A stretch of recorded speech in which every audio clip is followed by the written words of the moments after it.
27 जनवरी से उत्तराखंड में यूसीसी लागू हो जाएगा। सीएम के सचिव शैलेश बगोली ने सभी विभागों को चिट्ठी भेजकर इस बात की जानकारी दी है।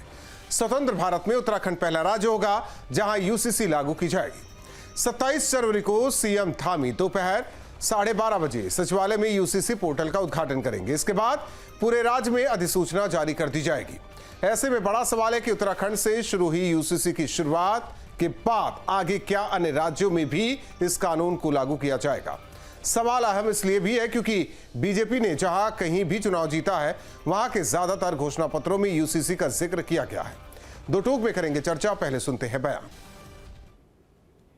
समान नागरिक संहिता इस देश की आवश्यकता है और भारतीय जनता पार्टी ने अपने स्थापना काल से ही अपने वैचारिक अधिष्ठान के रूप में समान नागरिक संहिता को हमेशा उसकी वकालत की है, उसके पक्ष में समर्थन में हमेशा बात कही है। भारत का संविधान इस बात की अपेक्षा करता है, सुप्रीम कोर्ट के दर्जन भर ऑर्डर इस बात की अपेक्षा करते हैं कि देश में एक समान नागरिक संहिता होनी चाहिए। और अलग अलग राज्यों में आज जहां भी भाजपा की सरकार है वहां हमने इस संदर्भ में प्रयास प्रारंभ किए हैं। उत्तराखंड इस देश में एक पहला मॉडल स्टेट बनने जा रहा है जहां यूनिफॉर्म सिविल कोड बहुत तेज गति से आगे बढ़ रही है और अब उन सारे विरोधी जो इसके बारे में विरोध किया करते थे उनकी आशंकाएं भी पूरी तरह से समाप्त होंगी।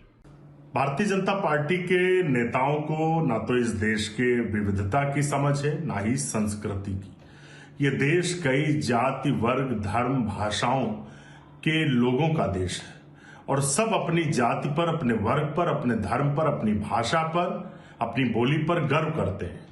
यूसीसी कानून लाकर भारतीय जनता पार्टी उन पर जबरदस्ती कानून थोपना चाहती है। क्या इससे देश की एकता और अखंडता को खतरे में नहीं डाला जा रहा है? भाजपा संविधान को दरअसल नहीं मानती। संविधान में सभी को अपने अपने अधिकार मिले हुए हैं। जाति, धर्म, वर्ग और भाषा बोली के सबको मान्यता मिली हुई है।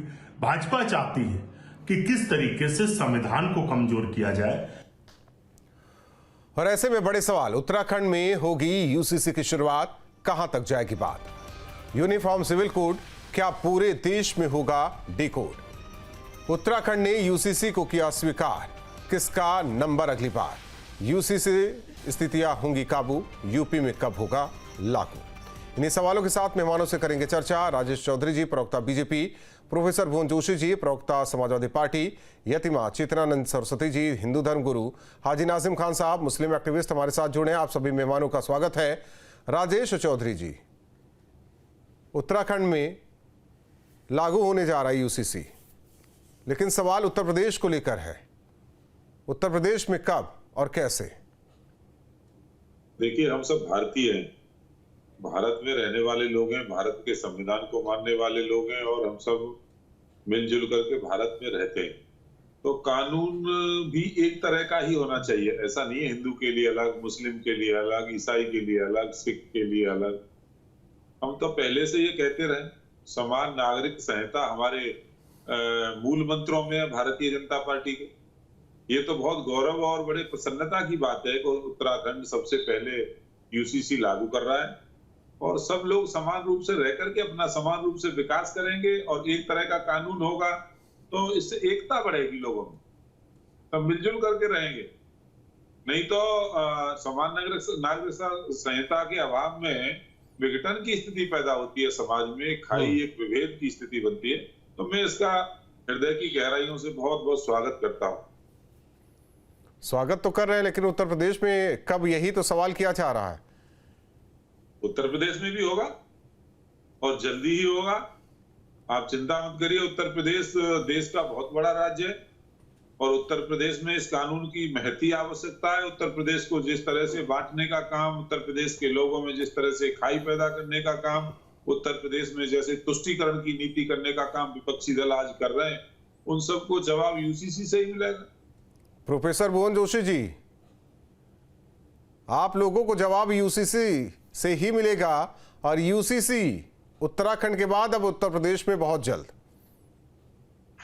मुझे तो आश्चर्य हो रहा है, राजेश चौधरी जी विपक्ष से प्रश्न ऐसे कर रहे हैं जैसे सरकार हमारी चल रही हो, क्योंकि ये मौलिक रूप से मानते हैं कि सरकार तो हमारी ही बनी थी, इसलिए अंतःकरण की बात निकल जाती है और जो बात जबान पे आती है उसका कोई ना कोई मतलब होता है।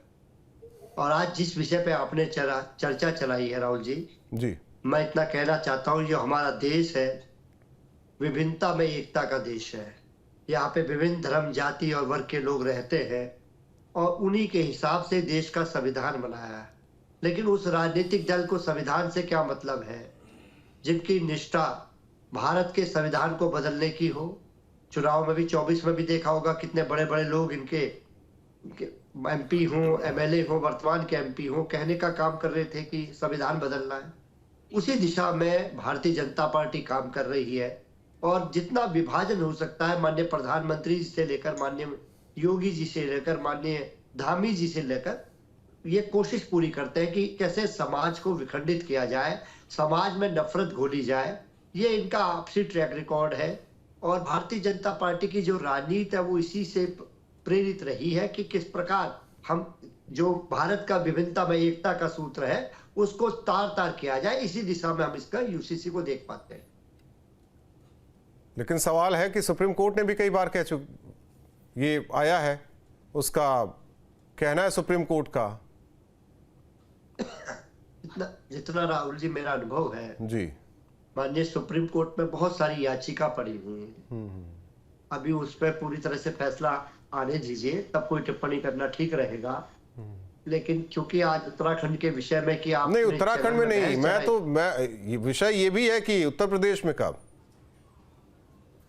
उत्तर प्रदेश में तो अभी इनकी सरकार है, वो क्या करते हैं इनका विषय है। लेकिन जो हमारी पार्टी का स्टैंड है वो मैंने आपको बताने का काम करा। हमें लगता है कि जो भारत में विभिन्न धर्म, जाति, वर्ग के लोग हैं उनके जो कानून व्यवस्था है, जो संवैधानिक अधिकार क्षेत्र है, उस पर यह हमला है। हाजी नाजिम साहब, ऐसा आपको भी लगता है क्या? संवैधानिक अधिकार है आपका और यूसीसी से उसे छीन लिया जाएगा? हाँ राहुल भाई, देखिए जिस तरीके से UCC की बात हो रही है, 27 जनवरी को उत्तराखंड के अंदर ये लागू होने की बात जो कही जा रही है, तो मैं पूछना चाहता हूँ कि वाकई में UCC सबके लिए है? अगर है तो फिर इसमें अनुसूचित जनजातियों को क्यों छोड़ दिया गया राहुल जी? क्या वो UCC के दायरे में नहीं आती? क्या ये सिर्फ एक अल्पसंख्यक के लिए बनाया गया है कि UCC के 2 शादी 4 शादी जो करते हैं, इस तरीके का माहौल उत्तराखंड के अंदर बनाया जा रहा था कि हम मुसलमान 4 शादियां करते हैं तो इसलिए UCC लाया जा रहा। और तो और बड़ा चंबा होता है मुझे कि जब लिव इन रिलेशनशिप को इसके दायरे में रखा जाता। देखिए मेरा मजहब इस्लाम तो इस चीज को नहीं मानता और हम तो ये कहते हैं कि मेरे मजहब इस्लाम के अंदर अगर आपको किसी लड़की के साथ रहना है तो सबसे पहले उससे निकाह कीजिए। निकाह करने के बाद जब उससे जो बच्चे होंगे वो आपके अपने होंगे। ये कि लिव इन रिलेशनशिप में रहने के बाद अगर आपको कोई बच्चा होता है तो फिर उसको वो शादीशुदा जो जोड़ा होता है उसका नाम दिया जाएगा।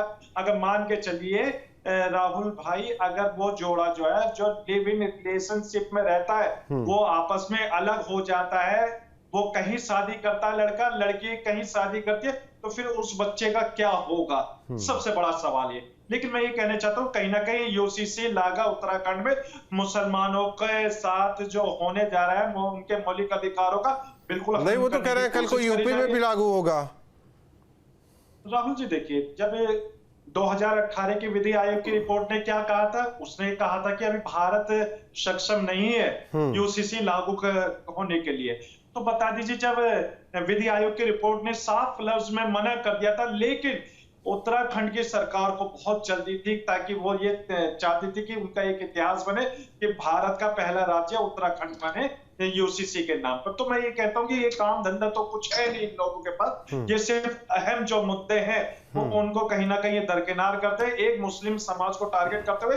ये जो एक नहीं, एक चीज बता दीजिए, ऐसे मुस्लिम समाज कैसे टारगेट हो रहा है? अगर मुस्लिम बेटियों को हक मिल रहा है तो मुस्लिम समाज कैसे टारगेट हो रहा है?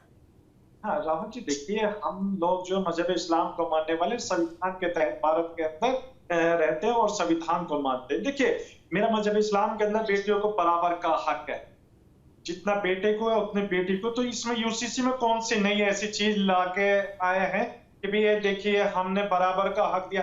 तो इसका मतलब यह है कहीं ना कहीं हमारी जो हिंदू बहन बेटियां हैं उनको बराबर का हिस्सा नहीं मिल रहा था, तो अब उनको हिस्सा मिलना चाहिए। ठीक है, यतिमा चेतनानंद जी, अपने बेटियों को देता UCC लागू करना तो एक बहाना है, केवल नाजिम साहब के मुताबिक मुस्लिमों को परेशान करना है। जी देखिए राहुल जी, मुझे नहीं लगता कि इससे मुसलमानों को कोई परेशानी होनी चाहिए। अगर आप अपनी बेटियों को बराबर का हक दे रहे हैं तो डरने की तो कोई बात नहीं है, लेकिन वास्तविक स्थिति इसके बिल्कुल विपरीत है जो नाजिम खान साहब बयान कर रहे हैं। नाजिम खान साहब 3 तलाक लाने वाली बीजेपी थी और कितना विरोध इसका किया गया हम सब जानते हैं। आपने किस तरीके से अपनी बहन बेटियों को एक छोटी जो सुविधाएं होती हैं जो उनसे भी अलग रखता है, कि हम लोग सब जानते हैं, इसको छुपाने से कुछ होने वाला नहीं है। और राहुल जी देखिए, मैं तो एक और इससे आगे की एक बात कहती हूँ कि ये सिर्फ उत्तर प्रदेश या उत्तराखंड में नहीं आना चाहिए, ये कॉमन सिविल कोड पूरे देश में लागू होना चाहिए। पूरे भारत में इसकी आवश्यकता है, क्योंकि जिस तरीके का माहौल बनाया जा रहा है, अभी भुवन जोशी जी भी कह रहे थे कि ये बांटने की राजनीति करते हैं, वो अभी 2024 के चुनाव से बाहर नहीं निकल के आ पाए हैं। तो मुझे लगता है कि उन्हें थोड़ा बाहर निकल के देखना चाहिए और उन्हें समझना चाहिए कि भारत के जनमानस का जो हृदय है वो किस तरफ है। उन्होंने एक नैरेटिव जरूर सेट कर लिया था 2024 के चुनाव में कि संविधान को चोट पहुंचाने की काम किया जाएगा, लेकिन संविधान को अगर सबसे बड़ा आघात किसी ने पहुंचाया है तो वो भुवन जोशी जी जैसे लोग ही हैं। मतलब मेरा मतलब व्यक्तिगत नहीं है, उनकी पार्टी से है, और जिन लोगों का वो तुष्टीकरण करते हैं उनका है। देखिए संभल में सर्वे हुआ, किस तरीके से हमला किया गया पुलिस बल पर, ये हम सब ने देखा है। मुझे लगता है कि न्यायालय एक संवैधानिक मार्ग है और उस मार्ग पे चल के अगर कोई सर्वे किया आदेश आया था तो कोई आवश्यकता नहीं थी हमला करने की, लेकिन इन्होंने हमेशा संविधान को वो ठीक है, देखिए ठीक है यतिमा जी, वो सब किया है जिससे इनका वोट बैंक मजबूत हो सके। यतिमा जी, लेकिन एक बात तो ये कही जा रही है ना, आपने ये कहा कि पूरे देश में लागू होना चाहिए, तो फिर राज्य क्यों शुरुआत कर रहा है? केंद्र सरकार लाए ना यूसीसी। जैसे देखिए सुनिए, जैसे हम लोग मांग कर रहे हैं, मेरा कहने का मतलब ये केवल देखिए उत्तराखंड में ये बातें कही गई वो हो गया, लेकिन और राज्यों में केवल चुनावी मुद्दा न रह जाए। अगर लाना है तो लाइए, ये बताइए।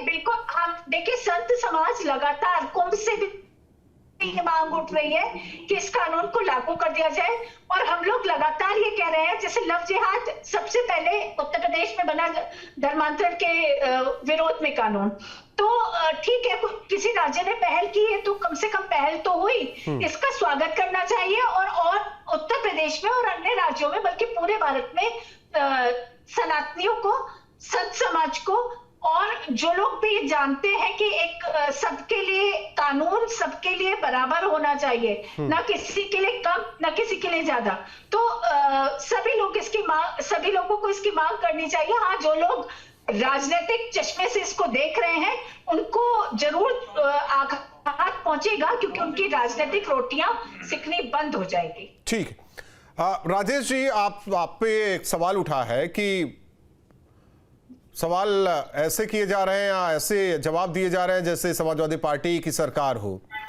दूसरी ओर यूसीसी लागू करके संविधान पर एक हमला करना चाह रहे हैं आप लोग, संविधान को खत्म करना चाह रहे हैं। इसे संविधान से जोड़कर कहा जा रहा है कि उसे आप बदलने के मूड में हैं, इसीलिए ये यूसीसी की बात हो रही है, उत्तराखंड में लागू होने जा रहा है, यूपी की तो बात आप कर रहे हैं।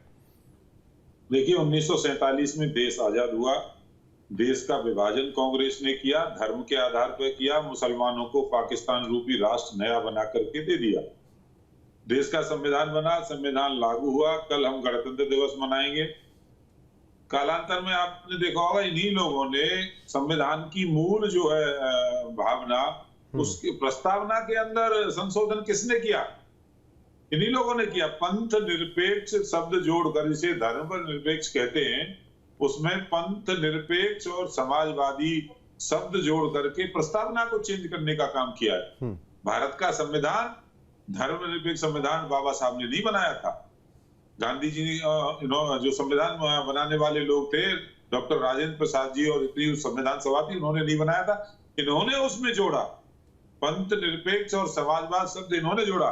और जहां तक समानता की बात कर रहे हैं, आप सोचिए हिंदू की बेटी 18 साल में जवान होती है शादी के योग्य, मुसलमान की बेटी 14 साल में हो जाती है। ऐसा क्या है भाई?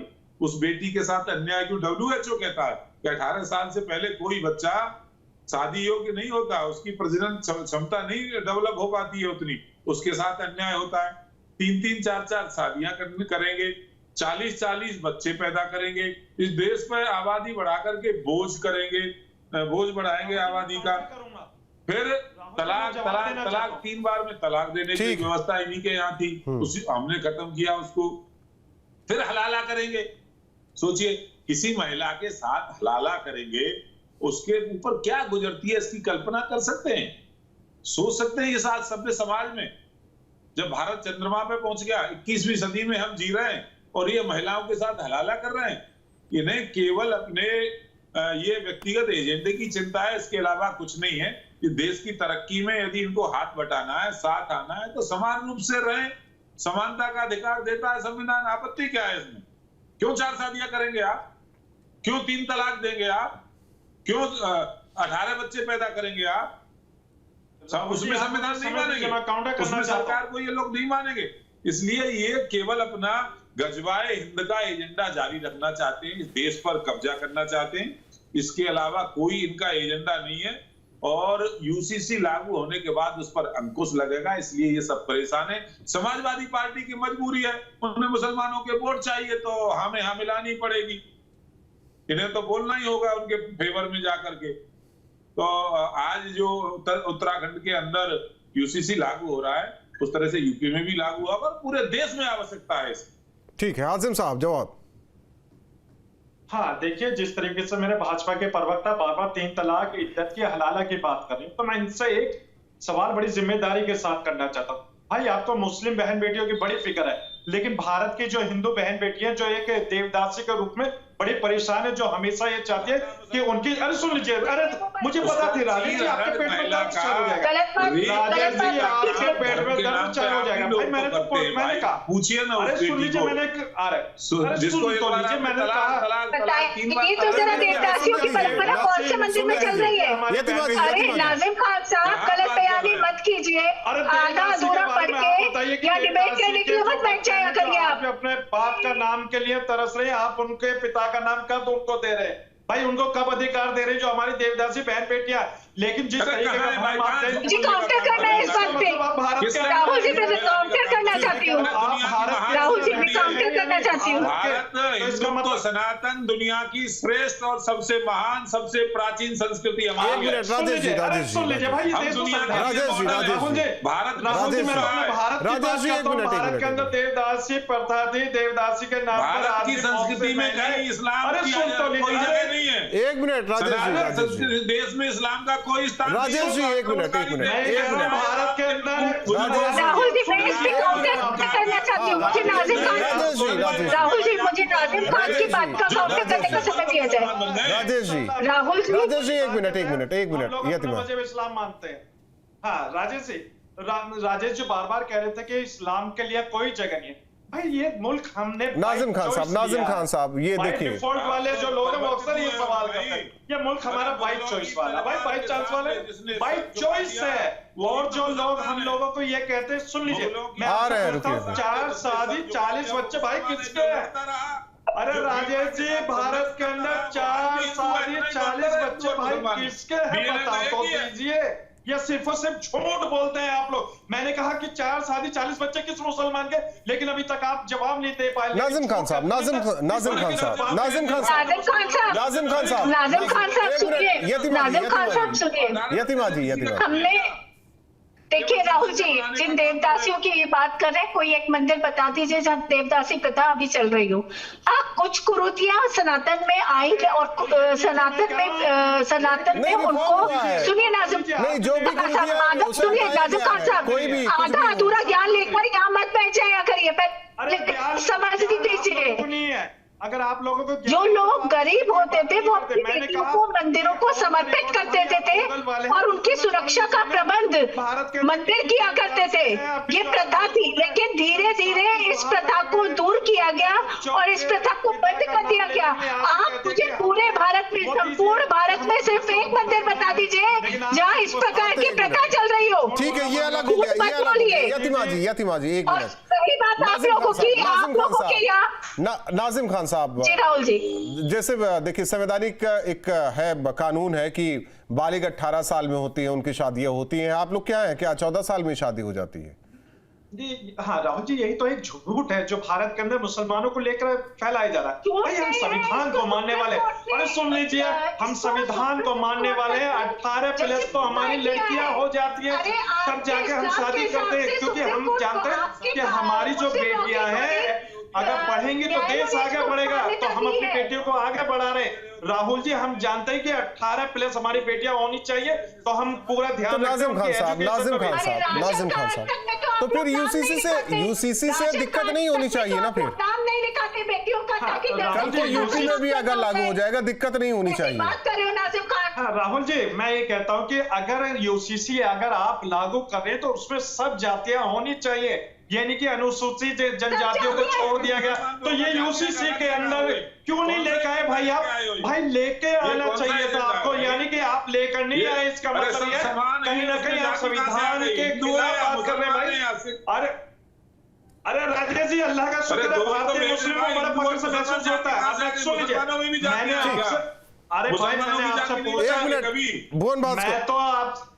मैं तो राजेश जी आपसे ये कहता हूं कि भारत के अंदर कौन सा ऐसा मुस्लिम है जिसकी 4 शादियां हैं, 40 बच्चे, लेकिन दो शादी वाले मैं आपको जरूर बता दूंगा राजस्थान के अंदर, गुजरात के अंदर जो मुसलमान नहीं है, जिनकी 2-2, 3-3 बीवियां हैं।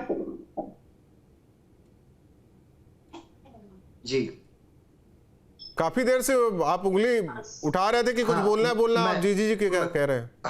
हाँ मैं सुझाव क्वेश्चन करेंगे। मैं अभी भारतीय जनता पार्टी के प्रवक्ता साथी को सुन पा रहा था, जो 2 शब्दों से इनकी नफरत है, भारतीय जनता पार्टी के प्रवक्ताओं से लेकर नेता, ये 2 शब्दों से बहुत नफरत करते हैं भारतीय जनता पार्टी लोग, एक धर्मनिरपेक्षता से और समाजवाद से। इनके नेता है सुब्रमण्यम स्वामी, वो लेकर गए थे याचिका की ये शब्द हटाइए। सुप्रीम कोर्ट ने फटकार लगाने का काम करा और कहा कि अगर धर्मनिरपेक्षता हट जाएगा, समाजवाद हट जाएगा, तो देश और प्रदेश किस दिशा में ले जाना चाहते हैं आप? फटकार लगाई उनको सुप्रीम कोर्ट ने द्वारा।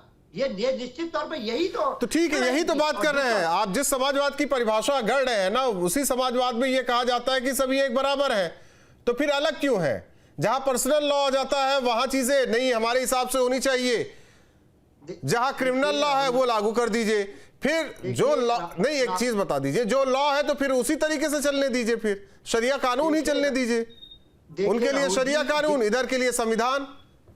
राहुल जी, भारतीय जनता पार्टी किस एजेंडे पे चल रही है मैं आपको बताना चाहता हूँ। ये मुस्लिम भुवन जोशी जी, मैं उसमें मैं बीजेपी पे नहीं जाना चाह रहा हूँ, मैं बीजेपी पे नहीं जा रहा हूँ, ना मैं हिंदू की बात कर रहा हूँ, ना किसी उसके। एक बात कहिए, जहां पर्सनल, जिसे पर्सनल लॉ कहा गया, जहां अपना इंटरेस्ट है वहां अपनी चीजें लागू होंगी, जहां नहीं हो पा रहा है वहां संविधान के दायरे में रह के हम कर रहे हैं, तो पूरा शरिया कानून ही लागू कर दीजिए ना भाई। आपके लिए ये कानून रहेगा, आपके लिए अलग कोर्ट है, सारी चीजें हैं, कर लीजिए उसी में। राहुल जी, मुस्लिम पर्सनल बोर्ड को इस देश के संविधान ने मान्यता दे रखी है, हमने आपने नहीं दे रखी है, उन्होंने दे रखी है। लेकिन जो लोग 80-20 की बात, संविधान ही खत्म करेगा, कानून बनाकर उसी मान्यता को भुवन जोशी जी देश का संविधान खत्म वक्त नहीं है। आप चारों मेहमानों का बहुत बहुत धन्यवाद हमारे साथ जुड़ने के लिए। तो उत्तराखंड में यूसीसी लागू होने जा रहा है, लेकिन अब चर्चा है कि अगला नंबर किस प्रदेश का, यूपी में क्या जल्द यूसीसी लागू होगा? हालांकि यूसीसी को लेकर बहस छिड़ी हुई है। 2 टुक मिलता है।